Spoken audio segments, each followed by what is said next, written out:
Giga here, and today I want to talk about the death of the best Zelda game released in recent memory. Of course, we're talking about Super Dungeon Maker, which is a mashup of The Legend of Zelda and Super Mario Maker. When the remake of Link's Awakening released on the Nintendo Switch, the devs added a rudimentary dungeon maker where you could arrange pre-made rooms to make a custom dungeon. The problem being that you could not customize these rooms in any way. This, of course, had fans clamoring for a proper Zelda Dungeon Maker. Nintendo was not going to make this game, but several independent developers were.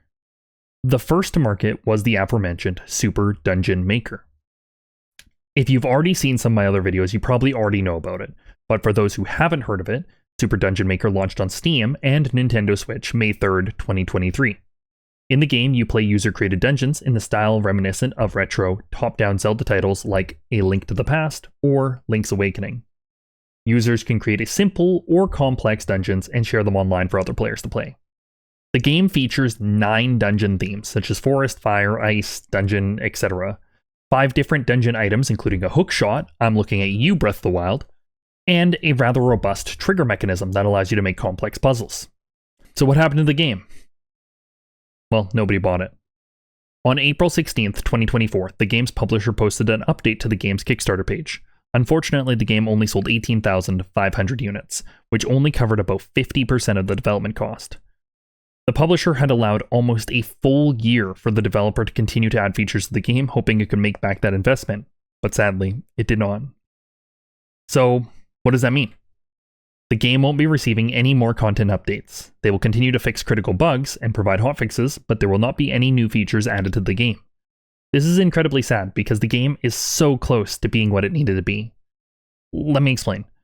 While the dungeon making tools are very robust and there are many themes, the enemy and boss variety is a bit scarce. As of this moment, there are only 3 boss enemies in the game, which caused many of the dungeon's finales to feel kinda samey. The limited enemy variety also caused a lot of combat-oriented rooms to feel a bit like a slog. In addition to that, there are only 5 items to be acquired in the dungeons: the shield, feather, flippers, bombs, and of course, the hookshot. Unfortunately, we will not be getting any more variety in any of these features. It just isn't financially feasible. The game didn't make any money. I am greatly saddened by this because I love the game. I kind of feel partially responsible for the death of it. Like, what if I had made more videos covering the game? Like, I know I'm not a big creator, but I made a couple of videos that launched that had done way better than any video I've ever made before. If I had made more videos, I could have potentially pushed this game into the public consciousness of the internet. Maybe. Maybe not. That's where this script was originally going to end, on this really kind of somber note, talking about this game I love just floundering. But I did say something earlier. Flashback. Nintendo was not going to make this game, but several independent developers were. End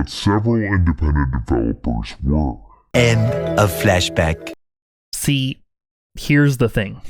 Super Dungeon Maker developer Firechick was not the only developer who got this idea.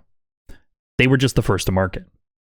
I know of 2 other projects attempting to design games in the same space: Super Dungeon Designer and Questmaster.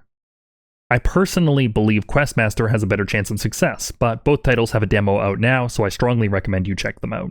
I want to ensure the success of the genre, and not have another great game die before people even know it exists.